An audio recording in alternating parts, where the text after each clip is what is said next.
friends, and welcome to the Go and Tell podcast. I'm your host, Lauren Greci.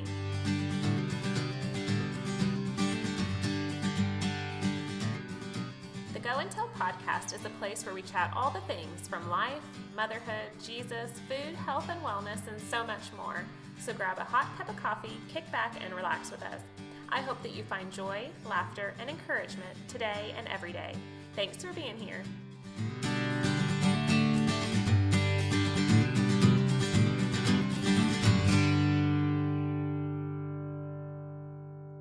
Hey friends, I am so glad that you're here today for my conversation with Emily. And Emily, you have a fun last name that on another podcast, I should even back up of how I met you. I was on a road trip listening to a podcast about grief, and you were on the Mom Struggling Well podcast, and you said that your last name is Honey, like pony. And then I found out so much more about you, that you live close to me. And then I actually reached out to you to write an article for the magazine that I work for. So take a moment, Emily, and just introduce yourselves to all the listeners. Sure.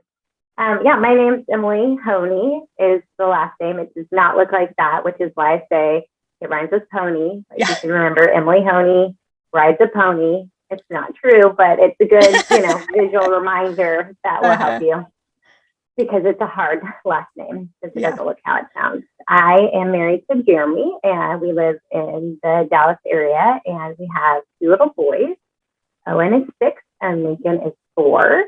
And I currently homeschool them. We had decided that we were going to homeschool pre-pandemic, so it just kind of worked out really well. I feel like that was a really big God thing that we had decided before everyone else decided to, because we were already kind of on that track anyway. So that's been really good. We've been enjoying that a lot. And my 6-year-old, who's in kindergarten that we started with this year, thinks he picked homeschooling. He's like, my mom let me pick where I went to school. And I was like, I did. He definitely picked that. That's exactly how that went down. So he's really likes it, which is good too. How's homeschooling been? Have y'all loved it this year?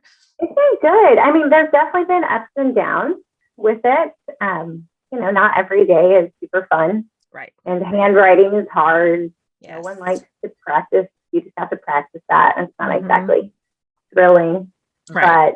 But overall, it's been really good. Definitely a growing experience for me, because I have, usually I teach at UC Dallas.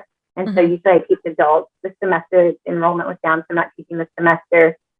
But so I was real nervous to teach like little kids, because I don't teach little kids usually. So Same here. I was a 5th grade teacher. I used to work in a preschool, but I was a lot younger, and they weren't my own children. I think that's a big part of it too. Your own child knows how to test you and push your buttons and push you to your limits.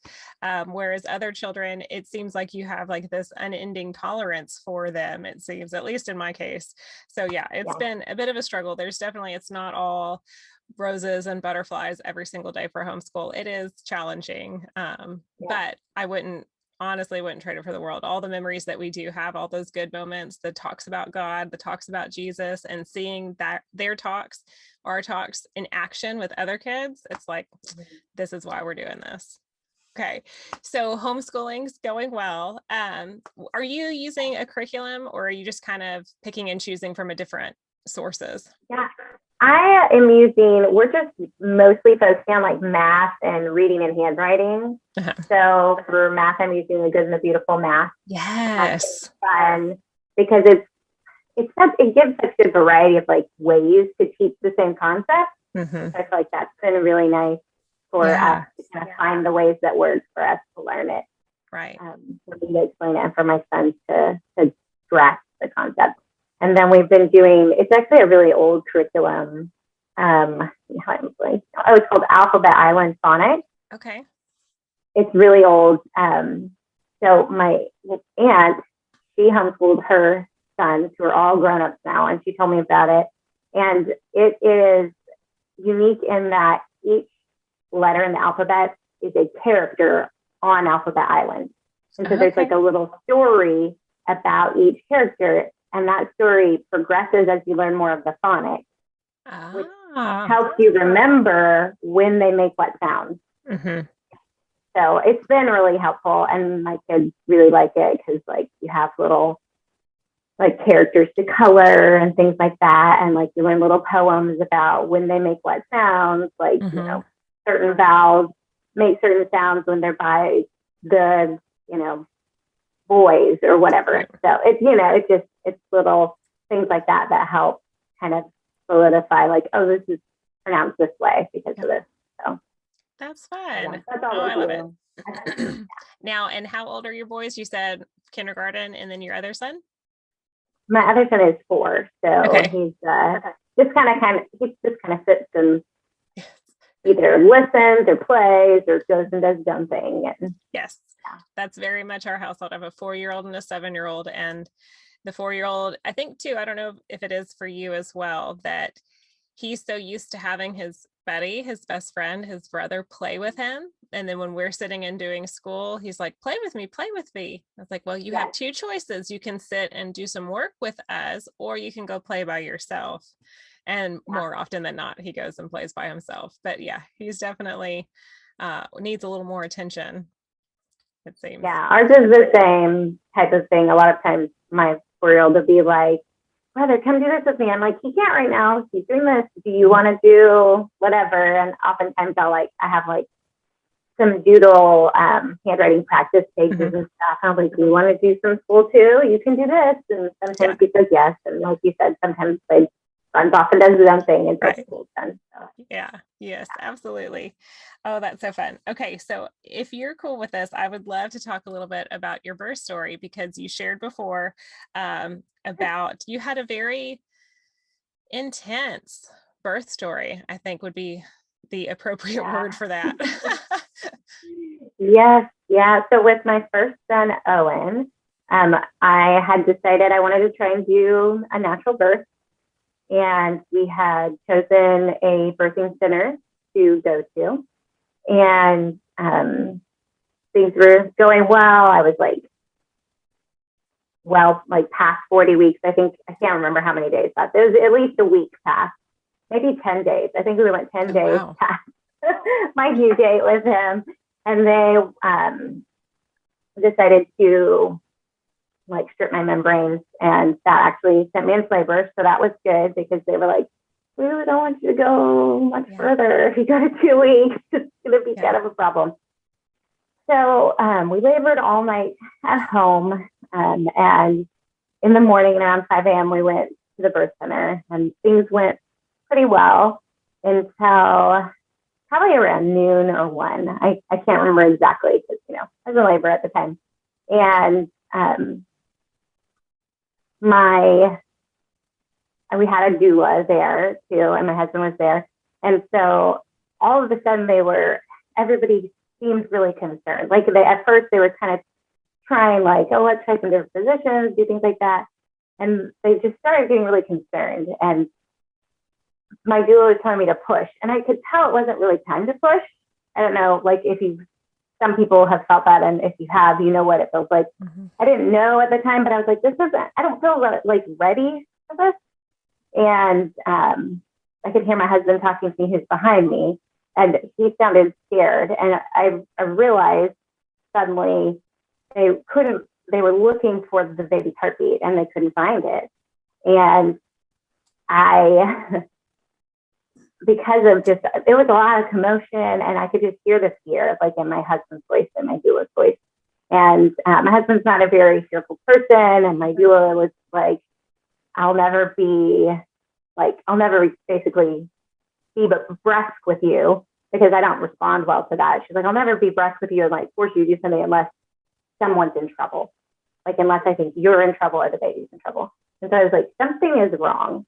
And they couldn't find his heartbeat. And, you know, I literally sweating and, you know, exposed and everything. And I thought I could lose this baby today.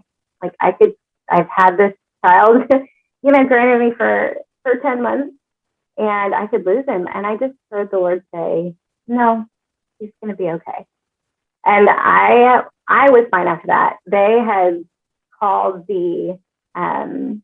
called an ambulance. EMTs came and took me. We had gone to this particular birthing center because they're connected with the hospital and we wanted that. And they're literally across the street from the ambulance dispatch. And it just turned out to really be, I guess, just the Lord knowing that that's where we needed to be because He knew this was going to happen.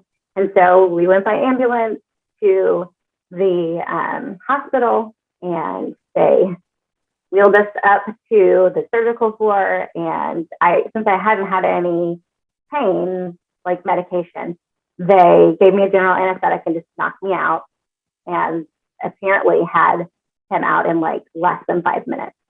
So got him out really fast because they couldn't find his heartbeat. What had happened was my placenta had started to separate prematurely. So he wasn't out yet. And my placenta only came off halfway. So, I mean, thank the Lord, he still was getting everything he needed because it didn't separate entirely.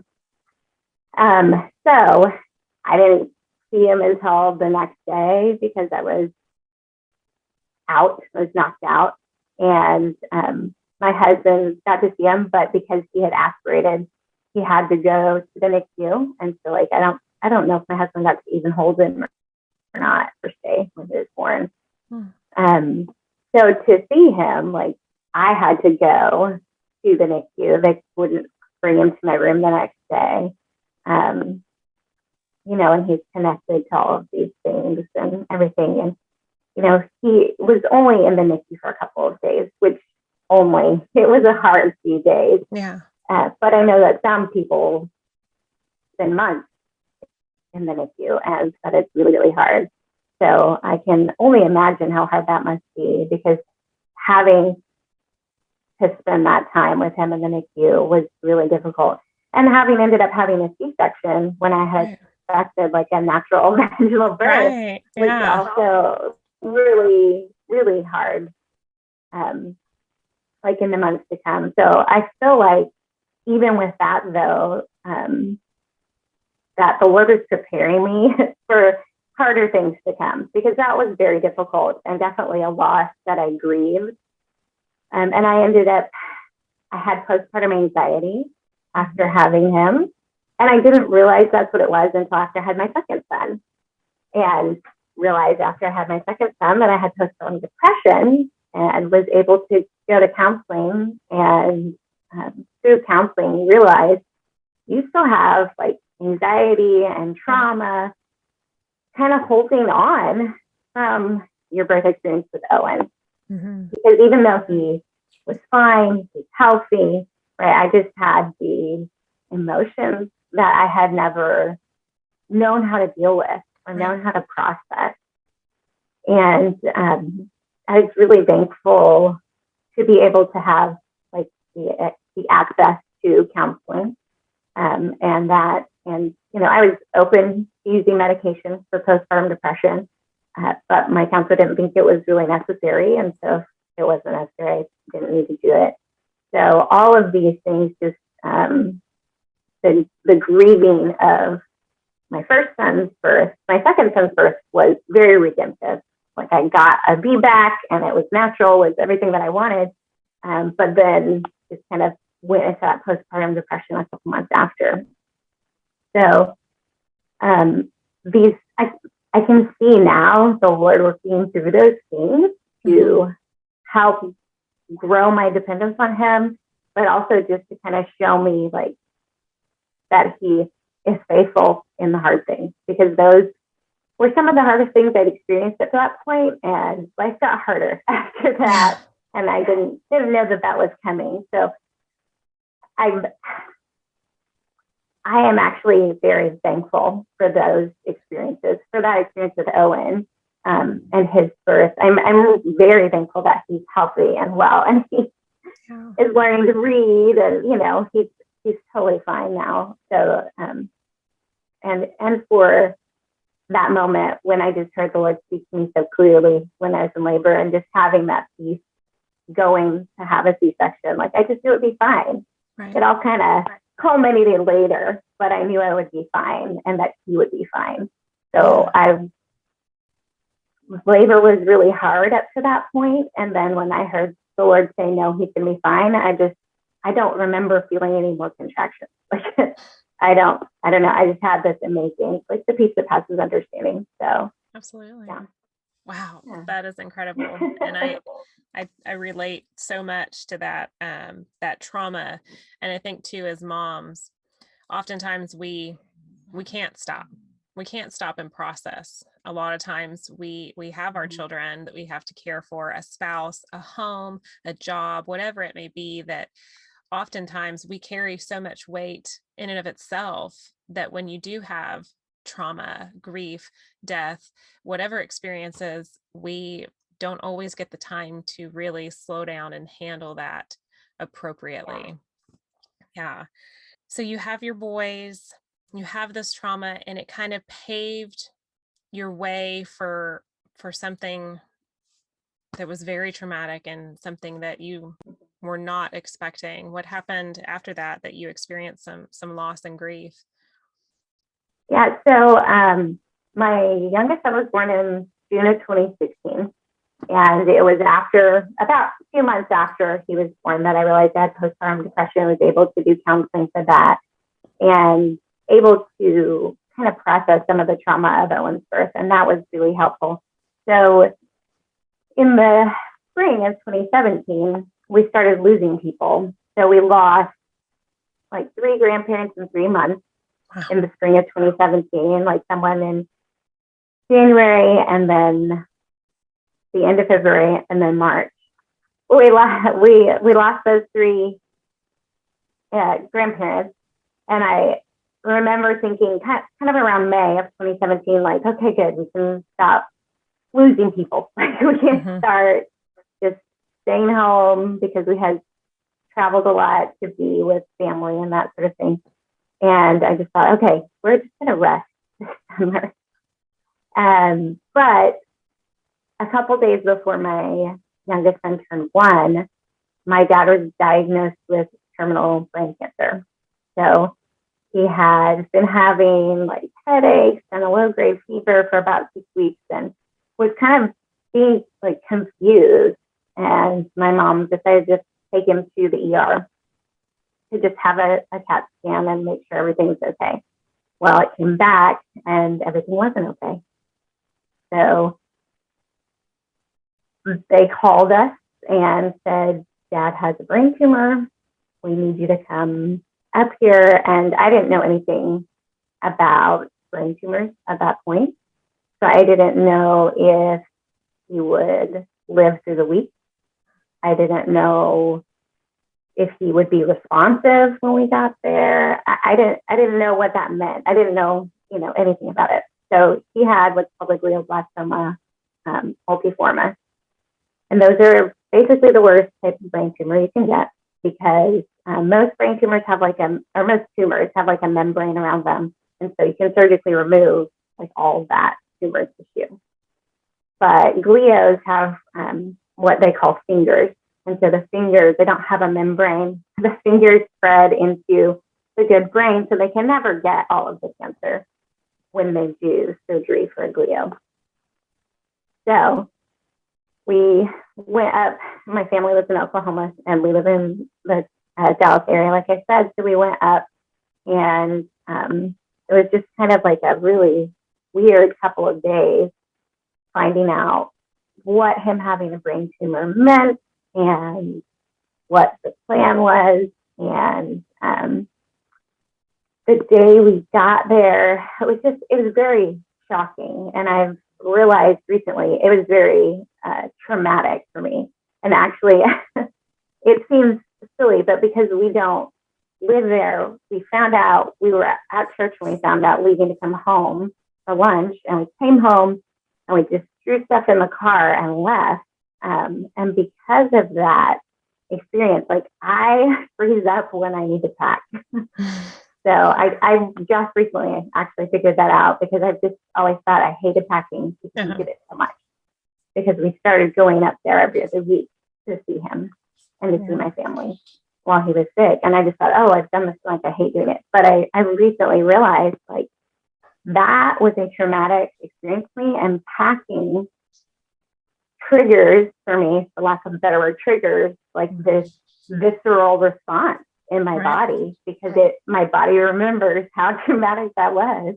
And so it's just taken almost 40 years for me to figure out that it's not just that I've done it so much, it's that it's actually a physical response that my body is having to something that traumatized me. So what is how do you cope through that? How do you get through that? Because you're going to have to pack, y'all go anywhere. Right. So then. Yes. And our family still doesn't live near us. We still travel to see them all the time. So one of the things I've done is I let myself stop packing. Like if I start to feel overwhelmed, so I start early, and I have like a list. I'm a very I don't want to forget anything. Yep. I want to have all the things and be prepared for all the things, which I've kind of had to let go of some of that. I'm still go to counseling, and that has helped a lot. She's like, you don't have to have everything, and you can, give yourself grace to leave at home and all that, which is helpful. But also just I've been able to tell myself, okay, if you start to feel overwhelmed by your packing, stop. You don't have to finish today. You don't have to do all of it right now. Right.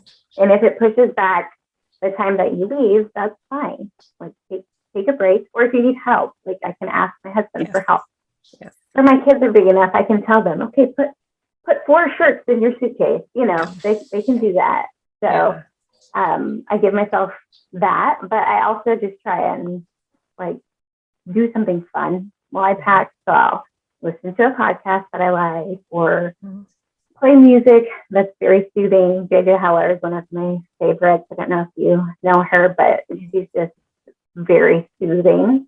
And so I'll listen to her music while I pack, or just watch something that can help my mind not feel triggered. Because I've learned from counseling, your mind can only actually do one thing at a time. It can switch back and forth really fast, but it can't do multiple things at once. So if I can get my mind doing something else, then I'm not going to feel overwhelmed. So I try and get my mind distracted while I'm packing. So that way I'm not feeling overwhelmed. So that's a really good tip too. Man. Okay. Yeah. So then you're packing, you're going back and forth, and then what happens next with your dad? Yeah. So I kind of want to back up. I got ahead of myself. I think that day when we got there, it was pretty chaotic, but eventually I ended up in the hospital room with my parents, just me and my parents. And I do have an older brother, but he lives in Oklahoma near my parents, near my mom. And so I ended up back there by myself with them kind of at the end of the night. And it was really nice just to be able to, I was a daddy's girl, so I'm probably going to cry while I tell you this, but to just be able to climb up next to him and sit next to him in the hospital bed and just be with him. And he said, Emily, you remember the story of Shadrach, Meshach, and Abednego? And I said, yeah, of course I remember it. He was a pastor, so he grew up knowing all the Bible stories and things like that. And I said, yeah, of course I remember it. And he said, they told the king, we're not going to bow down to this idol. And you can, our God is going to save us. But even if he doesn't, we're going to worship him. And my dad said, Emily, God can heal me from this tumor. But even if he doesn't, we are going to worship him. So that's just kind of, the kind of person that my dad was, and that both my parents are. And it was just not the thing you would wish to happen, but I, in some ways, am thankful that it happened to us because of just the faith that my parents have had through this, and how, God has grown my faith through this whole situation.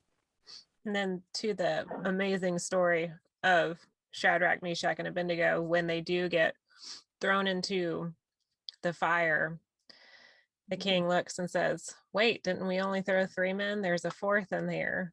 And God is there. So even if he doesn't, he is there, and he is always there. Yeah. And it was very evident. So my dad, with most glios, it's like 6 to 18 months is the diagnosis usually if you have surgery. And so with my dad, he did have surgery. He had surgery on my youngest son's first birthday. So we spent that day at the hospital and, actually celebrated up there. My sister-in-law was super sweet, and she brought balloons and cupcakes and stuff up there. He was 1, so he didn't really remember, which was good. And then it's amazing how quickly you can recuperate from brain surgery. Like, I didn't realize that it was like the brain is very resilient. Yeah. It's amazing. Like, it just gives me more confidence than ever in who God is and how he created us, because I would never have expected. My brother and I went up the night my dad had surgery, and he was like saying things that were just like what he would say. And he was still like in and out of it from anesthesia and that sort of thing, but saying things that were characteristic of him. And the next day he could talk to us and knew who we were. And so it's just pretty amazing how resilient the brain is, and the kind of technology that we have today to do things like brain surgery. So he had surgery, and then a few months later started chemo and radiation. He did oral chemo, so that was nice because he didn't have to go up to the hospital for that, but he did go up for radiation, and that worked pretty well. It was June when he was diagnosed, and he got a good bill of health in November. They did a scan in November right before Thanksgiving, and there was no growth. So there was still tumor because it's terminal and you can't get it all, but there was no growth. And so that was really good news. So we had Thanksgiving and Christmas together, and he had another scan in January of 2018, and there was growth, which meant that the chemo that he had been using that had been working was no longer working. So my parents did discuss doing another surgery because that's a possibility, but he decided he wanted to make sure he had quality of life over quantity of life, because with any surgery, especially brain surgery, there's recuperation. You have to spend time in doing rehab and that sort of thing, because you kind of can lose some fine motor skills and that sort of thing. And he did after his first brain surgery, but he also regained them very quickly after his first surgery. So they opted out of doing another surgery and decided to try a different chemo. They only did one treatment because it actually caused my dad to have shingles. Oh no! So they opted to stop, and at that point they said, "We're not doing any more treatment. We're just gonna let it happen because there's no reason to decrease his quality of life." So in March of 2018, March 23rd actually, he passed away. And it's coming up on 3 years. Oh my goodness. I'm fighting the tears and holding them back. Yeah. Oh my gosh. Yeah. And early on, I was having a conversation with my mom. It was a few weeks into it, after his surgery maybe. And I said something about, God can still heal him and he'll be fine. And she was like, yeah, like you can pray that God will heal him, Emily. But Dad and I are praying that God will do his will. Like, we're not praying for him to be healed. And I was kind of mad. Yeah. I want him to be healed. I don't want him to die. But again, that just goes to show like the level of faith that both my parents had and still have. My mom still has, to pray, not to, seek Dad's healing necessarily, but just that God's will would be done. Man, that does show an incredible amount of faith in that too. And isn't that a perfect example of what we should be doing too with every situation that I think a lot of times we do get, it is a selfish prayer. It's, because we don't want to lose the person that we love. We don't want to go through heartache, pain, loss, losing your job, whatever it may be. And so we pray for God to just fix it. And sometimes that's not his will. And we don't see the future. We don't know what's coming, but he does. And his plan for us is always the right. And even if we don't see it now or in 5 years or even in 10 years, his hand is still in it and there is a reason for it. And I think even just you sharing your story and your parents' faith and your faith, somebody listening that just plants a seed, that could grow, and through your story, growing more and more disciples for his kingdom. We don't know the ripple effect that it has just sharing a story. So thank you for sharing that.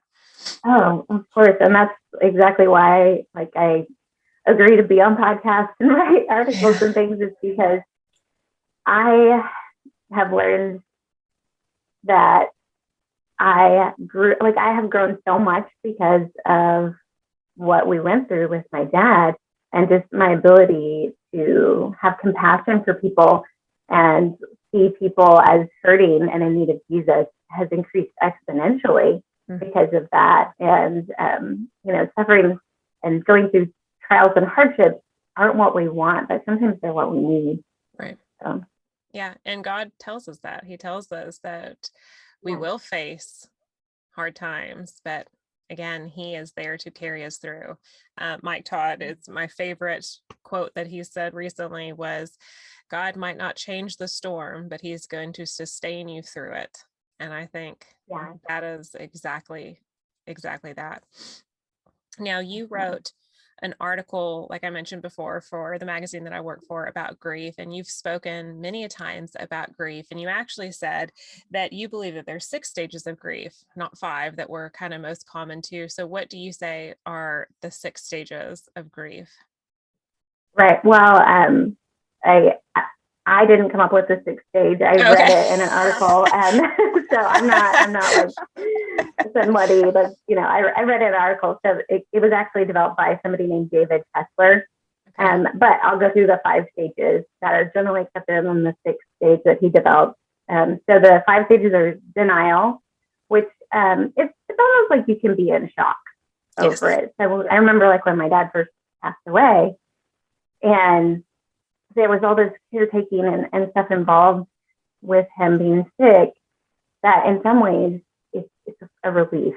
So you kind of get to come back to a normalcy that you hadn't had for a long time. And so for a little while, it's almost like you're in shock, but it's just like this kind of you haven't had time to breathe, and now you have some time to breathe, and it kind of feels nice. It's not that you don't miss that person. It's just that you're just kind of, your brain hasn't really adjusted to it yet. Yeah. And then there's anger, and these don't always go in a nice order. They can go back and forth. Oh yeah. I think everyone thinks that they're going to make a chart and be like, okay, I did denial. Okay, check done. Yep. It doesn't work that way. That'd be nice. That'd be nice. It does not work that way. So then there's anger, which is totally normal. Just being angry about losing that person. Why didn't this happen to someone else? Why did this happen to us? Why did, for me, I'd be like, God, why did you have to take my dad? He loved you. He was a pastor. He was a chaplain at a hospital, actually. And he, shared the gospel with people every day. Why did you have to take him? And so just, anger about losing your loved one or losing whatever it is. You can grieve other things the, loss of the birth that I wanted. Right. I definitely agree to that. So there are lots of things you can grieve. Then bargaining, which is just kind of like trying to negotiate things that you can't really negotiate to get someone back, but right. There's just like that negotiation that you try and go through, I feel like, to gain like some sense of peace or whatever. And then sadness is one of them. And that's just, you just miss that person. I have a really dear friend who's lost a couple of people. She's lost her brother and she lost one of her children. And she told me that she's heard that grief is love without an object. And so you have all this love for this person, but you don't have an object. Like they're not there for you to give that love to. And I feel like this is really a good way to describe the sadness stage of grief, because it's like, I just want to text him, you know? Yep. Yeah. So, yeah, that's sad because there's no one to text you or to call or, you know, that kind of thing. So, yeah, I get that. Yeah. And then there's the fifth stage is acceptance. And like I said, I think you can go back and forth between all 5 of these, and you can also experience them simultaneously. Like I can be sad and still accept that this was God's plan and that this is good. And I think that kind of leads into the 6th stage that David Kessler developed, this meaning. And for us as believers, I don't believe that David Kessler is a believer, but I think that this is especially poignant for us as believers in Christ, because that should actually be the goal. Yeah. It's something that we kind of culturally fight against, and we've set up as this bad thing, I think, in our minds, but it's actually should be the goal. And then if we've lived a life that has been faithful to the Lord, like my dad did, then like you just said a few minutes ago, there's just no way of knowing the huge ripple impact that that's going to have. And so we can trust that the Lord is making meaning out of the things that we're going through and the difficulties we're experiencing, and know that, you know, this side of heaven, we're never going to know how much of an impact these things are making for the kingdom of God. And so I think that just creating this meaning stage is especially poignant for me, because it just helps remind me that it's okay to keep talking about it. You know, my dad died 3 years ago in a couple of days. And sometimes I think, should I still, like, do I sound like a broken record? Like, do people want me to stop talking about this? You know, even though I'm still sad, and I will always miss him. Like, I was 33 when he passed away. So it's a lot of years to be with someone and be someone's daughter and love them. You can't just like get over that. Right. No. But I think that it's important to continue to share what God's done and what he's doing, and just his faithfulness to that, because it continues to point people to Christ and create meaning that is eternal. Absolutely. And that's why we're here. We were sent here to be disciples, to further the kingdom. Yeah. And he says, you know, that's why I did this podcast. That's why, you know, I got my friend to make the shirts for the podcast that say go and tell, because that's what we're supposed to do. We're supposed to go and tell of his greatness. And my example always is the man who was, you know, chained and bound and crazy, and, you know, had all the demons inside of him. And he sees Jesus, like he sees him. Jesus was a far off way, and he saw him and focused his eyes on him, this man who's wild and crazy. And Legion talks, and, you know, through him as the demons inside of him, saying, you know, cast us to those pigs. Well, he cast them out. They go to the pigs run off the cliff basically and die. Yeah. And this man is perfectly sane. He is clothed, he is sitting, he is sane, and he says, I want to go with you. And he says, Jesus tells him, no. He says, go and tell what you have seen, the miracles that you have seen. And that's exactly what he does. And so that's where I get my reminder every day is to just go and tell, even if it feels like you said, you feel like it's just a broken record. Sometimes that's what we're supposed to do. We are supposed to go and tell, because we don't know how that could be affecting somebody else, or even if it's just helping somebody else through grief when they remind themselves of something that you said that will just, help them through losing a parent or losing a sibling or a child or whatever else that they could be losing. You said the anniversary is coming up of his passing in a couple of, yeah, in 2 days. So it's all kind of coming back to you too. It's all a very raw and real time as well. Yeah. Yeah. And I find that the day of is usually fine. For me, it's like the anticipation of it that's hard. And so fortunately, knowing that I can talk to my husband about that and say, like, I'm just feeling really down today. And like, I personally get very physically tired. Like, even if I don't feel sad, like yesterday, I just took a bunch of naps because I just felt really tired because my body is grieving.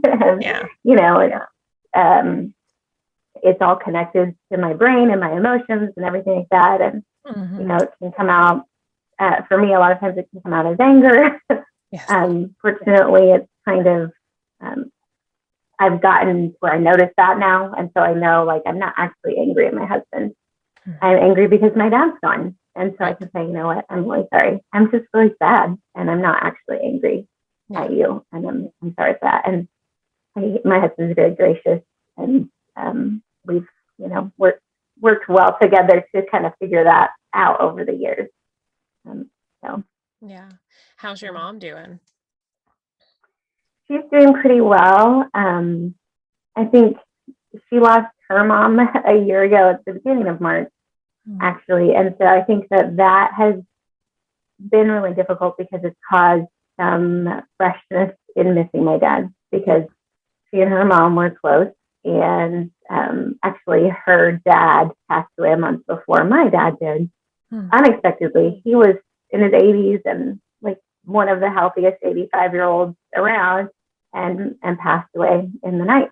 And that was about 6 weeks before my dad passed away. So my dad was sick at the time too.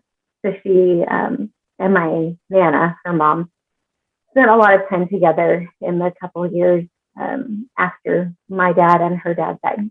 And so then my Nana got sick and passed away last year. And that was really hard because my dad wasn't here to help my mom do that. And so it's made it fresh in different ways for me as well. Just wishing that he was there to pick up for my mom. Right.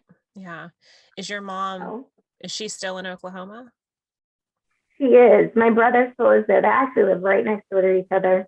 Okay. When my dad was sick, he and she talked about like what she's going to do, because the house that they lived in, she was like, it's just too big for me to live here alone. Like, I don't want to be here by myself.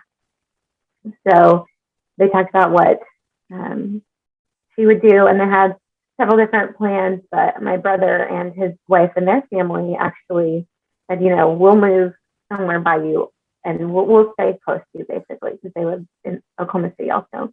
And so actually after my dad passed away, a couple months, they came across like a new development, not far away from where they wanted to be in Oklahoma City, and said, hey, do you want to build a house out here next to ours? We'll be right next to each other. We can like have a fence in between our yards with a gate so we can go back and forth in the backyard. And so they did. They have houses right next door. They go back and forth, between the front and the back. And so it's a really good situation for all of them. And my brother and his wife, and I have 2 nephews over there that they just run back and forth, and they take care of her. Even my nephews, who are like 11 and 7, they check on her, and they're like, we call her, the grandma named Pinky, and if she's not there when they get home from school, they're like, where's Pinky? Why don't I know where she is? Like, they just they take care of her. So hey friends, would you do me a favor? Would you subscribe to the show by clicking that subscribe button wherever you're listening? It makes a huge difference for the Go and Tell podcast community. I would also love for you to share this show with a friend.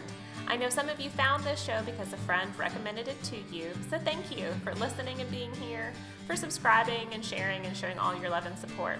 Thank you. Music was created for the show by Matt Bowen, and I'm your host, Lauren Greci. Now let's rejoin the conversation.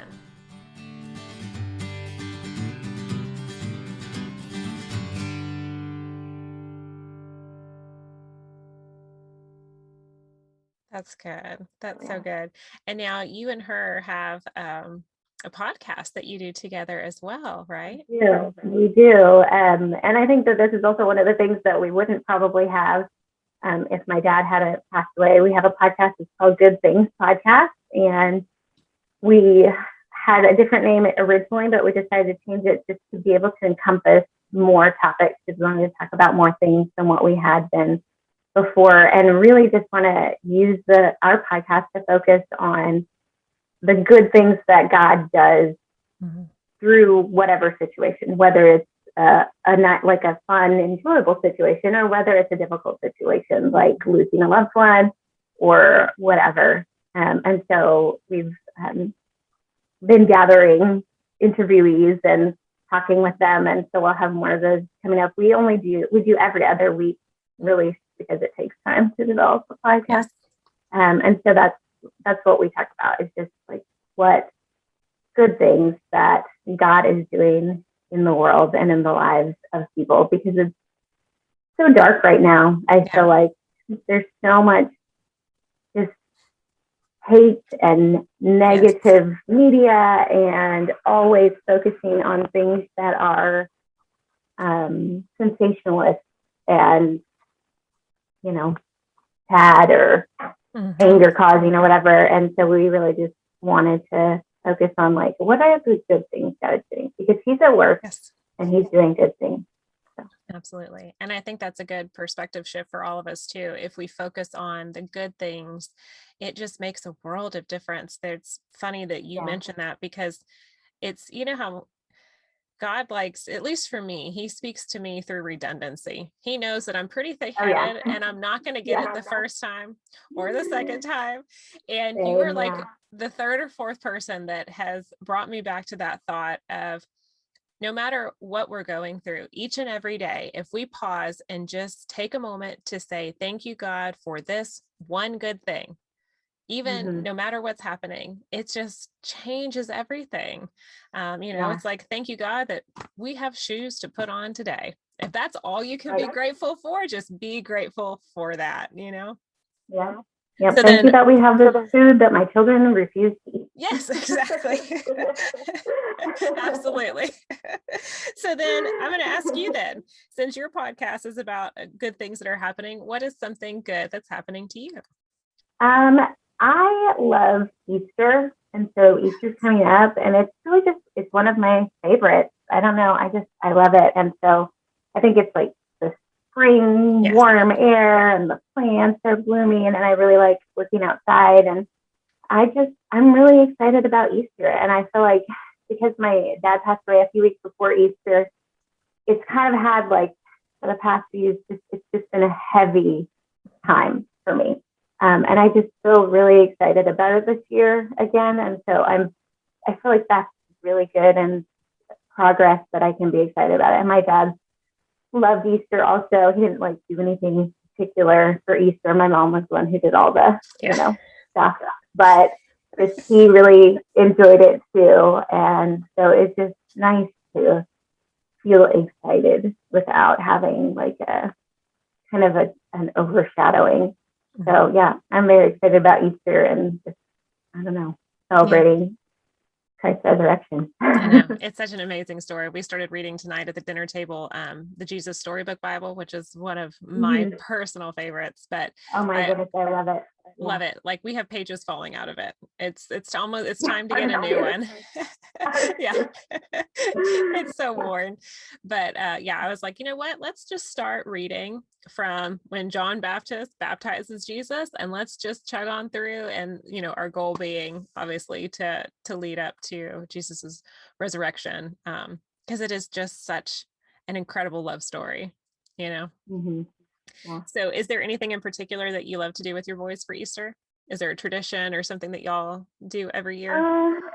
We haven't really done a lot of traditions, but I'm doing something this year that we did when I was growing up, and it's actually from my dad's side of the family. So instead of buying the plastic Easter eggs and filling them with candy or whatever, my dad's family would save up like eggs, like crack the tops of the eggs off for several weeks. So I started doing that and clean them out, like wash them out really gently, and then dye them, and then fill those with candy and put like tissue paper around the top and like wet it to seal it.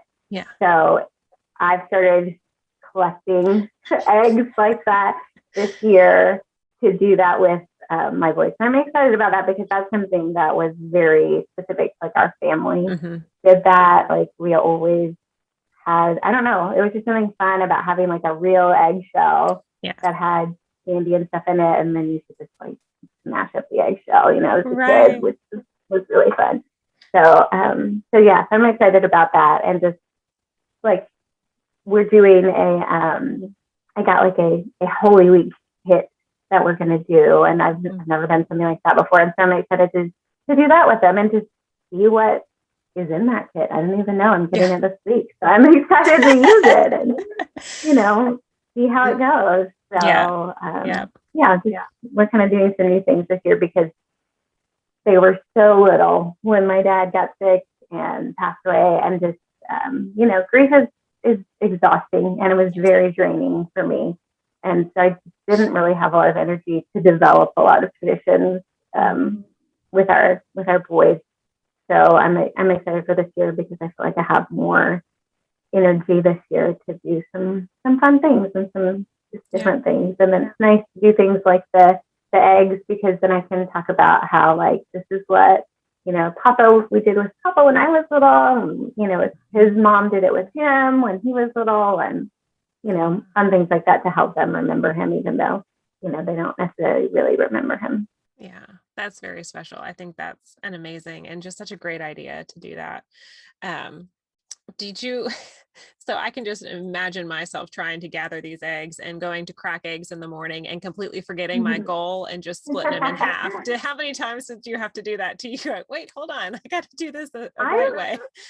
Well, I usually buy the brown, like organic eggs or whatever. And so for this, I bought the white eggs. So there's this visual difference with the white eggs, which we are eating, it's just not what we normally buy. And so it's easier for me because the eggs aren't the same normal eggs we have to remember. If I was using brown eggs, then I probably would forget and not do the top. So because they're different than normal, I'm like, oh yeah, do the top. Take your time. Yep. And you know, they're so cheap. I feel like if I mess a bunch of them up, I'll just buy some more. Yes. That'll be awesome. They are going to love that. Making a cake tomorrow. So I've got 4 more tomorrow for sure that I'm going to do. Sounds good. Oh, I love it. I think that's a great idea. Emily, this has been such a great conversation. I could literally just keep talking to you for hours upon hours, but for the sake of time, let's go ahead and go into the 3 questions I ask everyone who comes on the show. What are you reading? What are you loving? And what is making you laugh? Yeah, well, I brought what I'm reading because I'm kind of like Rory Gilmore in that I'm always reading multiple things at once. I brought the 3 things that I'm reading. I love that you mentioned her because she's like my favorite. I know, right? I mean, what woman our generation doesn't love? She's Gilmore Girls. So I'm rereading for myself the Laura Ingalls Wilder book, and I'm on this one. I'm just reading them for myself. Like we read the first one. I read the first one with the boys, and it's a little old for them. So, but we read them growing up out loud as a family. And so there's a lot I've forgotten. So I've been this is my like easy before I go to bed read. So that way it's like just a story. I'm not like up thinking about stuff. I'm just like, okay. And then shot the bear at the end. Right. So then I can do that. I started this one. This is, I don't know if you can see it. There it is. Becoming Elizabeth Elliot. Okay. I don't know if you've heard of Elizabeth Elliot, but she just like is one of my heroes of the faith. She was a missionary to South America in 1600s, the 50s, she and her husband, and he was one of 5 missionaries who was killed by an indigenous tribe that they were trying to make contact with to share the gospel with. And it was like one of the most violent tribes in the country. And after he was killed, her husband was killed, and I think it was 5 other men were killed as well, just like speared to death. And afterwards, she and one of the other men's sisters went back and lived with that tribe and shared the gospel with them. And now they're one of the most peaceful tribes there, and just have these really sweet relationships. And she went on to become like an author and a speaker, and she was just a really strong believer. She passed away in 2015, but just like, this is actually the first half of her biography. So there's a biography, but yeah, it's really good. Reads like a story. And if you kind of know like what it's setting her up for, like it's setting up like her young life leading into her husband being killed and her going back and living with this tribe. Wow. So really good read also. I'm really enjoying it. And again, like I love her writing anyway. So just reading about her life is really good. And then one of the things that I would just recommend that if anybody's struggling with something is this book. It's called Try Softer. Okay. By Andy Kolber. And I'm reading this one. This is like, it's not self-help, but I would say like self-growth.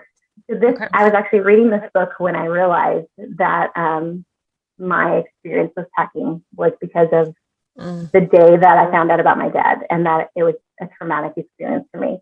And so I would just recommend that this book, Try Softer, it's not like an easy read. It's one I read a little bit of and then I take a break. Yeah. Because it's kind of like, okay, a lot to digest, and it's really, deep, and it's gonna cause me to think about things. And so this is one I just kind of like am slowly like going to. But it's written by Andy Kolber, and she is a counselor, a trauma counselor.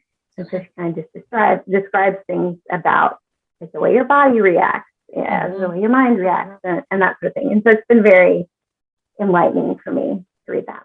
Have you read The Body Keeps Score? I haven't, but you're the third person who's mentioned it. So I think I'm going to need to next read that. I'm going to put it on my list. That's the God thing right there. Smacks you in the face a few times. Continuing, literally the third person like this week who's mentioned it to me. So yeah, I'm going to have to read that next. Yes, you're going to have to add that to your list, because that's what that reminded me of. Before you tell me the other 2 questions, I want to briefly ask, since we're kind of talking about grief then for a second, if someone is listening and they are experiencing trauma, grief, what is one piece of advice that you would give to that person? God can handle your emotions. You can be angry at him. It's okay. Take all of those things to him. Like, he understands. Even when you don't want to talk to him, you can tell him, like, I'm really mad at you. I don't want to talk to you right now. And he can handle it. And he can handle if you yell at him, if you, like, he is God, and he's heard it all. And he has felt grief. This past Christmas season, I actually was reading a different book about Christmas and came to realize, like, Jesus lost his earthly dad before he was an adult. So, the last time Joseph is mentioned, Jesus is like 13. Yeah. So Jesus understood the grief of losing a loved one. So, God can handle it. I would say just let yourself be honest with God about it, because he's not going to judge you. He's not going to be upset with you. And he's going to draw you in and comfort you. And also just, if you can, seek outside godly counseling and help, because it should be a safe place to help process things. I'm much better at processing things out loud or like in writing than I am internally. So I journal a lot, but I also I go to counseling still. I've been going to counseling since losing my dad for, probably 30 years now. So I would just recommend, those things. Let yourself be honest with God and let yourself get help. It doesn't make you weak to get help. In fact, you'll find that it's going to make you stronger, because you'll be able to process things and understand things and and it's going to be beneficial. I think that's really good, because even as Christians, sometimes we feel like we shouldn't be mad, we shouldn't be upset, and that's not true. It's okay. Yeah, God gave us these emotions. Yeah, and if you're not good at like expressing those things to God, like just read through the Psalms. You'll probably find one where David's angry at God, like, you know, why have you forsaken me? Like, he's not saying that in a like loving way. He's like, where are you? And, you know, maybe you can use a psalm to express how you're feeling if you're having trouble doing that, because it's not new. People get mad at God, and he's big enough to handle it. So. Yeah, I love that. He's big enough to handle it. He sure is. Okay. So reading, what's making you, or what are you loving right now? I think I probably already kind of mentioned this with talking about Easter, but I guess I love being outside right now, and I love the weather. I love working in my yard. I'm a big fan of seeing like things cleaned out and planting flowers, and just, I guess it's beneficial to me to be out like in the sunshine and get that kind of little bit of exercise from that. So I'm just loving tending to like the little piece of the earth that God has given me. And I know not everybody likes the garden, but I would recommend, if it's nice where you are, just get outside a little bit every day. I always go back to my first counselor when I did postpartum counseling, told me, like, you know, if you're if you're struggling, just make sure you're covering your basics. You need to be eating well. You need to be getting some kind of exercise, and exercise can just be getting outside and moving your body around. You don't have to do anything crazy or strenuous. Get some kind of exercise and get outside in the sun and take vitamins, and make sure you're getting those things, and sleep. Right. I struggle with insomnia, so that's hard for me, but not like bad insomnia, just waking up a lot. I wake up a lot. So it's hard for me to get like a lot of sleep, but just, you know, doing my best to try and get sleep to enable my body to do that. So yeah, so just being outside, it's very refreshing to me to just like get in the dirt and work and, you know, make things, I don't know, beautiful. Yes. And it's so satisfying. Like, we planted seeds. We have a small little garden that we're trying to grow stuff. We'll see if anything happens. But when you do see little bitty sprouts just popping up, it's just like, it's like, look, there it is. Yeah, it's very, very exciting. And it's a very fun way to like just talk about like look at how many things God has created. Like, just look at all these bugs in this dirt, you know, it's crazy. Absolutely. Okay. So then what is making you laugh? You know, my husband and my boys make me laugh harder than anything else. Like, my husband is really funny and fun and very creative, has like a very different perspective on life. And that is just super refreshing for me. So him and my boys together, like, they are just hilarious. They just, like, for example, today, my husband was making them like some nachos. And I don't even remember what he called my oldest son, but it was like, I don't know, Ogletree grasshopper. Come here. Like, he just made up a name, and it was like something that's not really a name. And my oldest son was like, "Oh, that's me. Come here. I'm coming." And then he made up something else. My youngest son, like, I don't know, Benedict Arkadelphia. I've got your nacho. You know, just like things I would never think to do, because I'm like a more kind of serious person. And so I would be like, why would I make up a silly name? Right. Like, Lincoln, come here. And, you know, he just does things that are just silly and fun and funny. And my boys, like, just respond to that and play off of that. And it makes me laugh and smile. And I'm just really thankful for them and for their playfulness, because it helps remind me not to be so serious. Yes, absolutely. Oh, I love that. I love that so much. Emily, thank you so much. I'm going to put your podcast links and all that stuff in the show notes as well. Emily, it has been such a pleasure chatting with you tonight. Thank you so much for coming on. Thank you so much, Lauren. I've really enjoyed it. Thank you for listening to the Go and Tell podcast with Lauren Greci. If you liked what you heard today, please subscribe, comment, leave a review, and share with your friends. Music was created for the show by Matt Bowen, and I'm your host, Lauren Greci. I'll be back here next week with another great conversation. Thanks for listening today, friends.